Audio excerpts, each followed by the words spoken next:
ವಿಚಾರದಲ್ಲಿ ಸಿಎಂ ಸಿದ್ದರಾಮಯ್ಯ ಸುಳ್ಳು ಹೇಳಿದ್ರ? ಇದು ದೇವನೂರು ಬಡಾವಣೆ ಲೇಔಟ್ನ ಸೀಕ್ರೆಟ್. ಸಿಎಂ ಪತ್ನಿ ದಾನ ಪಡೆದಿರತಕ್ಕಂತ ಭೂಮಿ ಏನಿದೆ, ಈ ವಿಚಾರದಲ್ಲಿ ಎಡವಟ್ಟು ಮಾಡ್ಕೊಂಡ್ರ? ದಾಖಲೆ ಸಮೇತ ಸತ್ಯ ತೆರೆದಿಡಲಿದೆ ರಿಪಬ್ಲಿಕ್ ಕನ್ನಡ. ದೇವನೂರು ಬಡಾವಣೆ ಲೇಔಟ್ನ ಸೀಕ್ರೆಟ್ ಏನು, ದಾಖಲೆ ಸಮೇತ ನಾವು ನಿಮ್ಗೆ ಹೇಳ್ತೀವಿ ವೀಕ್ಷಕರೇ. ಈ ದಾನ ಪಡೆದ ಭೂಮಿಯಲ್ಲಿ ಏನು ಎಡವಟ್ಟು ಮಾಡ್ಕೊಂಡಿದ್ದಾರೆ? ಹಾಗಾದ್ರೆ ಸಿಎಂ ಸುಳ್ಳು ಹೇಳಿದ್ರ, ಸಿದ್ದರಾಮಯ್ಯ ಸುಳ್ಳು ಹೇಳ್ತಾ ಇದ್ದಾರಾ? ಪ್ರಶ್ನೆ ಮೂಡ್ತಾ ಇದೆ. ದೇವನೂರು ಲೇಔಟ್ ಪ್ಲಾನ್ ಹೇಗಿದೆ ನೋಡಿ, ನಾವು ಆನ್ ಸ್ಕ್ರೀನ್ ಅಲ್ಲಿ ತೋರಿಸ್ತಾ ಇದ್ದೀವಿ. ಆ ಲೇಔಟ್ ಪ್ಲಾನ್ ಯಾವ ರೀತಿನಲ್ಲಿ ಇದೆ, ಈ ವಿಚಾರದಲ್ಲಿ ಸಿದ್ದರಾಮಯ್ಯ ಸುಳ್ಳು ಹೇಳ್ತಾ ಇದ್ದಾರಾ ಹಾಗಾದ್ರೆ ಅನ್ನೋ ಪ್ರಶ್ನೆ ಮೂಡತ್ತೆ. ಆ ಕುರಿತಾದಂಥ ಮಾಹಿತಿ ರಿಪಬ್ಲಿಕ್ ಕನ್ನಡಕ್ಕೆ ಲಭ್ಯವಿದೆ. ಮೂಡಾ ಸೈಟ್ ವಿಚಾರದಲ್ಲಿ ಹಾಗಾದ್ರೆ ಸಿಎಂ ಸಿದ್ದರಾಮಯ್ಯ ಸುಳ್ಳು ಹೇಳ್ತಿದ್ದಾರಾ ನೋಡಿ. ಇದು 1998ರ ಲೇಔಟ್ ಪ್ಲಾನ್ ನಲ್ಲಿ ಡಿನೋಟಿಫೈ ಆಗಿದೆ. 3 ಎಕರೆ 16 ಗುಂಟೆ ಭೂಮಿಯನ್ನ ಡಿನೋಟಿಫೈ ಆಗಿದೆ ಅಂತ ಉಲ್ಲೇಖ ಮಾಡಲಾಗಿದೆ. 2001ರಲ್ಲಿ ಲೇಔಟ್ ಆಯ್ತದು. ಆ ನಂತರ 2003ರಲ್ಲಿ ಅಲ್ಲಿ ಮನೆಗಳ ಹಂಚಿಕೆ ಆಗುತ್ತೆ. 2010ರಲ್ಲಿ ಮಲ್ಲಿಕಾರ್ಜುನ್ ಅವರಿಂದ 3 ಎಕರೆ 16 ಗುಂಟೆ ಭೂಮಿಯನ್ನ ದಾನ ಪಡೀತಾರೆ. ಯಾರು? ಸಿಎಂ ಪತ್ನಿ, ಸಿಎಂ ಸಿದ್ದರಾಮಯ್ಯ ಅವರ ಪತ್ನಿ. 2005ರಲ್ಲಿ ಕೃಷಿ ಭೂಮಿ ಪರಿವರ್ತನೆ ಮಾಡಿಸಿದ್ರು ಮಲ್ಲಿಕಾರ್ಜುನ್. ಹಾಗೆ ಪರಿವರ್ತನೆ ಮಾಡಿದ್ದ ಭೂಮಿಯನ್ನೇ ಇವರು ದಾನ ಪಡೆದ್ರ. 2010ರಲ್ಲಿ ದಾನ ಪಡೆಯುವಾಗ ಕೃಷಿ ಭೂಮಿ ಅಂತ ಉಲ್ಲೇಖ ಮಾಡಿದ್ದಾರೆ. ಕೃಷಿ ಭೂಮಿ ದಾನ ಪಡೆಯೋದಾಗಿ ಸುಳ್ಳು ಹೇಳಿದ್ರ ಸಿಎಂ? ಕನ್ವರ್ಟೆಡ್ ನೋಟಿಫೈಡ್ ಲ್ಯಾಂಡ್ ಅನ್ನ ಸಿಎಂ ದಾನ ಪಡೆದಿರೋದ? ಹಾಗಾದ್ರೆ ಅಪ್ಡೇಟ್ ಪಡ್ಕೊಳ್ಳೋಣ. ಪ್ರತಿನಿಧಿ ವಿನೋದ್ ಕನೆಕ್ಟ್ ಆಗಿದ್ದಾರೆ. ವಿನೋದ್, ಮೂಡಾ ಹಗರಣದ ಒಂದೊಂದೇ ಮಗ್ಗುಲುಗಳು ತೆರೆಕೊಳ್ತಾ ಇದ್ದಾವೆ. ಮೊದಲಿಂದನೂ ಅಂದ್ರೆ ಸಿಎಂ ಪತ್ನಿಗೆ ದಾನವಾಗಿ ಬಂತು, ಅದು ಗಿಫ್ಟ್ ಡೀಡ್ ಆಗಿ ಬಂತು ಅಂತ ಹೇಳಿದ ಸಂದರ್ಭದಿಂದಾನು ಇದರಲ್ಲಿ ಸಾಕಷ್ಟು ಮಿಸ್ಅಪ್ರೋಪ್ರಿಯೇಷನ್ಸ್ ಕಾಣ್ತಾ ಇದೆ, ಅವ್ಯವಹಾರ ನಡೆದಿರೋದು ಕಾಣ್ತಾ ಇದೆ.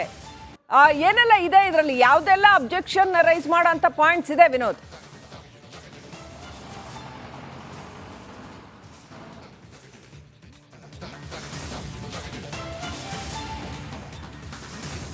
ಶ್ರೀಲಕ್ಷ್ಮಿ, ಈಗಾಗಲೇ ಇರೋ ಸಿಎಂ ಪತ್ನಿಗೆ ಅವರ ಸಹೋದರ ಕೊಟ್ಟಿರುವಂತಹ ಜಮೀನಲ್ಲಿದೆ. ಅದು ದೇವನೂರು ಬಡಾವಣೆ, ಸರ್ವೆ ನಂಬರ್ 464, 3.16 ಎಕರೆ. ಈ ಜಮೀನು ಈಗ ಸಾಕಷ್ಟು ವಿವಾದದ ಕೇಂದ್ರ ಬಿಂದು ಆಗಿದೆ.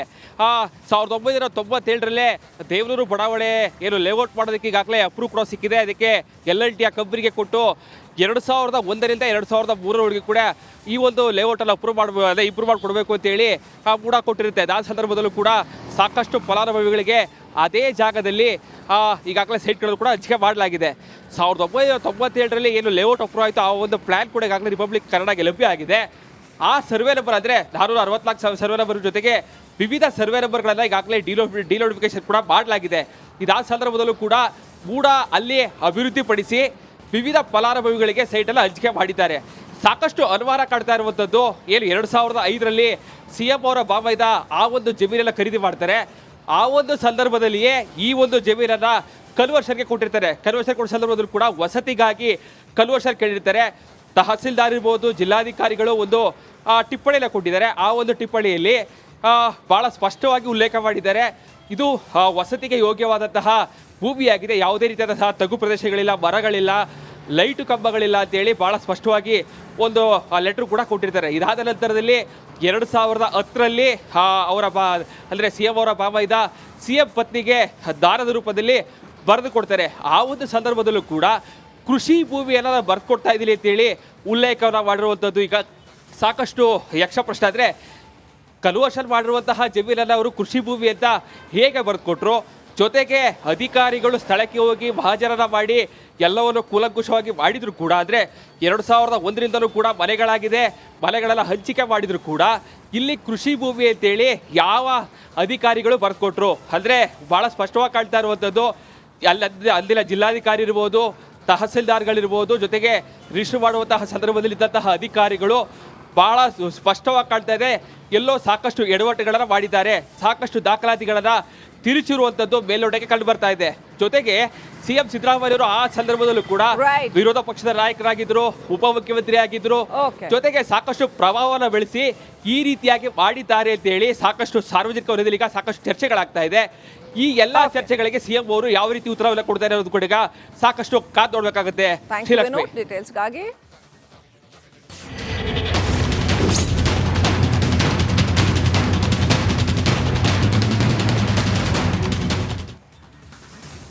ಹಾಗಾದ್ರೆ ಈಗ ಈ ಸಿಎಂ ಸಿದ್ದರಾಮಯ್ಯಗೆ ಪ್ರಾಸಿಕ್ಯೂಷನ್ ಸಂಕಷ್ಟ ದೊಡ್ಡ ಪ್ರಮಾಣದಲ್ಲಿ ಎದುರಾಗ್ತಾ ಇದೆ. ರಾಜ್ಯಪಾಲ ಥಾವರ್ಚಂದ್ ಗೆಹ್ಲೋಟ್ ಅವರ ಮುಂದಿರುವ ಆಯ್ಕೆಗಳೇನು? ಇವತ್ತು ಕಾನೂನು ತಂಡದ ಜೊತೆ ರಾಜ್ಯಪಾಲರು ಕೂಡ ಸಮಾಲೋಚನೆ ಮಾಡ್ತಾರೆ ಅಂತ ಹೇಳಲಾಗ್ತಾ ಇದೆ. ಶೋಕಾಸ್ ನೋಟಿಸ್ಗೆ ಸರ್ಕಾರ ಏನು ಉತ್ತರ ಕೊಟ್ಟಿದೆ, ಆ ಉತ್ತರದ ಬಗ್ಗೆ ಚರ್ಚೆ ನಡೆಸ್ತಾರೆ. ಕಾನೂನು ತಂಡದ ಅಭಿಪ್ರಾಯ ಪಡೆದ ಬಳಿಕ ಮುಂದಿನ ನಿರ್ಧಾರವನ್ನು ಕೈಗೊಳ್ತಾರೆ. ಪ್ರಾಸಿಕ್ಯೂಷನ್ಗೆ ಕೊಟ್ರೆ ಕಾನೂನು ಬಲದ ಬಗ್ಗೆ ಅಂದ್ರೆ ಸ್ಟ್ರೆಂತ್ ಏನಿದೆ ಪ್ರಾಸಿಕ್ಯೂಷನ್ ಕೊಡೋದಾದ್ರೆ ಅಂತ ಲೀಗಲ್ ಸ್ಟ್ರೆಂತ್ ಬಗ್ಗೆ ಕೂಡ ಚರ್ಚೆ ಮಾಡ್ತಾರೆ. ಪ್ರಾಸಿಕ್ಯೂಷನ್ ಬದಲು ನ್ಯಾಯಾಂಗ ತನಿಖೆ ಜುಡಿಷಿಯಲ್ ಎನ್ಕ್ವೈರಿಗೆ ಕೊಡುವಂತ ಸಾಧ್ಯತೆ ಇರುತ್ತೆ. ಈ ಬಗ್ಗೆ ರಾಜಕೀಯ ವಲಯದಲ್ಲಿ ಸಿಕ್ಕಾಪಟ್ಟೆ ಚರ್ಚೆ ಆಗ್ತಾ ಇದೆ.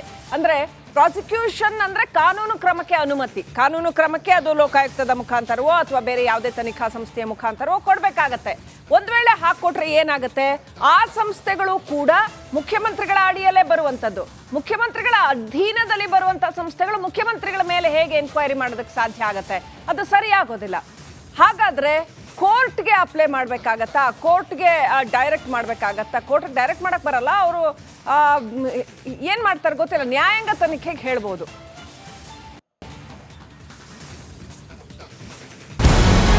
ನಮಸ್ಕಾರ, ಕರ್ನಾಟಕ ಪ್ರೈಮ್ ಟೈಮ್ಗೆ ಸ್ವಾಗತ. ನಾನು ಜಯಪ್ರಕಾಶ್ ಶೆಟ್ಟಿ. ಇಡೀ ಕರ್ನಾಡು ಇವತ್ತು ರೆಬೆಲ್ ಆಗಿ ನಿಂತಿದೆ. ಈ ಹಗರಣಗಳನ್ನು ಸದನದಲ್ಲಿ ಪ್ರಸ್ತಾಪ ಮಾಡಲು ಕೂಡ ಕಾಂಗ್ರೆಸ್ ಹಿಂದೇಟು ಹಾಕಿದ್ದೇಕೆ?